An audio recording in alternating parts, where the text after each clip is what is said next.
전기차 출혈 경쟁이 치열합니다. 제조업 경기가 살아납니다. 최악의 유출 사고가 발생했습니다. 출근길 뉴스프레소입니다. 간밤 뉴욕 증시 어땠을까요? 4월의 첫날 뉴욕 증시는 지난주 물가 데이터를 소화하며 10년물 금리가 급등하자 하방 압력을 받았습니다. 다우지수는 0.6% 하락하며 4만 달러 고지에서 좀 더 멀어졌는가 하면 나스닥 지수는 일부 기술주들의 상승폭이 확대되며 막판에 상승 전환했습니다.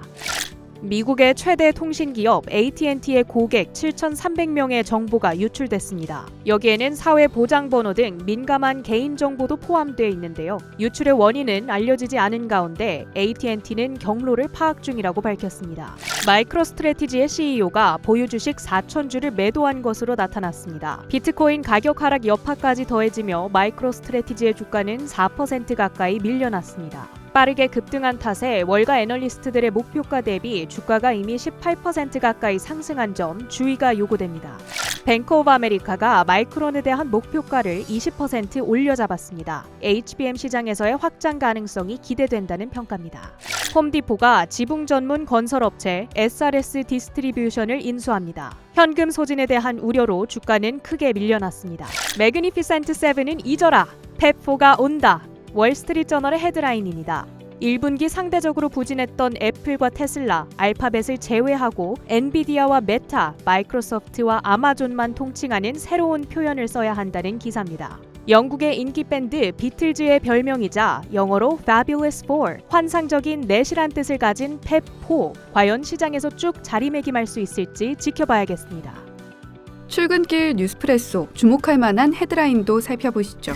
테슬라의 전기차, 비아디의 전기차는 각각 어디를 향해 달리고 있는 걸까요? 중국의 전기차 업체 비아디가 4분기 실적을 내놨습니다. 판매 대수는 늘었지만 실속이 없었다. 이번 실적 이렇게 요약할 수 있을 텐데요. 전년 동기 대비 38.2% 늘어난 판매량, 정작 영업이익률은 3분기에 7.6%가 고점이었습니다. 그러니까 많이 팔아도 손에 남는 건 별로 없었단 이야기죠. 올해 판매 목표도 400만 대에서 360만 대로 낮춰잡고 향후 3년에서 5년 내 점유율 하락을 전망한 비아디 회장. 이런 비아디의 모습이 의미하는 건 전기차 출혈 경쟁, 나아가 수요 둔화에 대한 우려입니다. 이런 바람에 휩쓸리지 않겠다는 듯 테슬라는 이전에 예고한 미국 시장에서의 모델 Y $1,000 인상을 오늘 개시했지만 주가는 흘러내렸고요. 무엇보다 현지 시간 2일 1분기 전기차 인도량 발표, 17일 실적 공개를 앞두고 불안감이 커진 모습입니다. 테슬라의 연도별 1분기 인도량을 살펴보면 지난해 42만 2,800여 대였고요.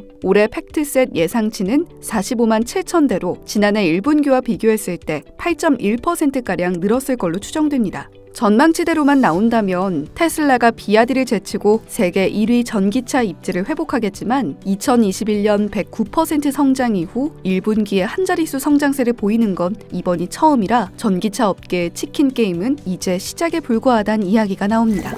2분기의 첫날, 미증시는 전강후약의 흐름으로 혼조 마감했죠. 미국 경제는 튼튼하다고 하는데 오히려 튼튼한 경기가 발목을 잡고 있습니다. 3월 ISM 제조업 지수가 50.3으로 발표됐습니다. 이 숫자가 50보다 낮으면 제조업 경기가 안 좋다는 건데 전월과 시장 예상치도 모두 웃돌며 2022년 9월 이후 처음으로 확장 국면에 재진입했습니다. 데이터를 보겠다며 금리 인하를 두고 밀고 당기기를 이어가고 있는 연준에게 이런 튼튼한 경기 지표는 금리 인하 카드를 조급히 꺼낼 필요가 없다는 걸 다시 한번 증명하는 셈이죠. 10년물 국채금리 3% 가까운 급등세를 보이며 다시 4.3% 위쪽으로 올라섰습니다. 2년물도 2% 정도 오름세를 나타냈는데 국채금리는 안 그래도 랠리의 향방을 가늠하는 조심스러운 시장에 하방 압력으로 작용할 수 있는 만큼 계속 주시해야겠습니다. 유가와 금값이 랠리를 펴고 있습니다. WTI 원유 선물 이제 $84 돌파가 코앞입니다. 오펙 플러스 회의를 앞두고 이란 영사관 미사일 공격 소식에 1% 가까이 올랐고요. 금값은 온스당 $2,250, 사상 최고가 경신 흐름 이어갑니다. 비트코인은 오전 7시 현재 다시 69,000달러 선, 이더리움은 3,400달러 선 거래 중이고요. 중소형주 벤치마크 러셀 2000은 1.02% 하락, 반면에 나스닥100은 0.21%, 마이크로소프트 데이터 센터 기대감에 필라델피아 반도체 지수는 1.16% 상승으로 거래를 마쳤습니다. 지금까지 뉴욕 증시 마감 상황 출근길 뉴스프레소 전해드렸습니다.